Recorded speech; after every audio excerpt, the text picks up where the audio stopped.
যার বাড়িতে মৃত্যু হয় একজন ফেরেশতা কানে ধ্বনি দেয়, ইনকাতাতিল আজাল ওয়ানকাতাতিল আমাল।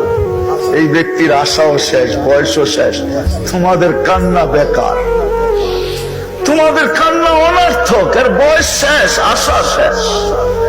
দ্বিতীয় ফেরেশতা বলবে সাল আল ইশতিগাল, এর ব্যস্ততা শেষ, কেউ একে আর ব্যস্ত দেখবে না।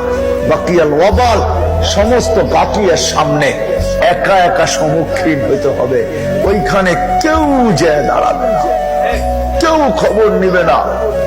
তৃতীয় ফেরেশতা বলবে যাহাবাতিল আমওয়াল, যত অর্জন ছিল দুনিয়াতে সব হাতছাড়া, শুধু সস্তা একটা কাপড় গায়ে জড়ানো। যাহাবাতিল আমওয়াল বাকিয়াতিল আমাল, আমল কর্ম এর সাথে আছে, ভালো হলে ভালো, খারাপ হলে খারাপ। ভালো হলে কিরকম, ওটার চিত্র এখন খিচার সময় নেই আমার কাছে। ভালো হলে কিরকম ভালো হবে এতটুকু শুনে নেন, যেটা আল্লাহ রাসূল এক শব্দে বলছেন, এতটুকু দুটা শুনে নেন।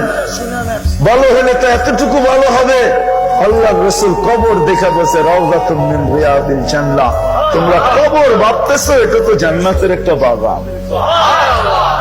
কবরের পাশে যখন লাশ নিবে তো কবরই কানে কানে বলবে ইদান উহাব্বিলু লাকা বাতনি খাদরা, তোমাকে রাখতে দেরি, পেট সবুজ শ্যামল হইতে দেরি হবে না।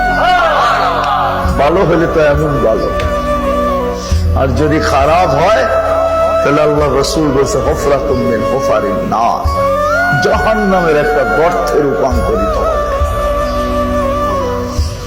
জাহান্নামের একটা গর্তে রূপান্তরিত হবে, কেউ খবর নেবে না।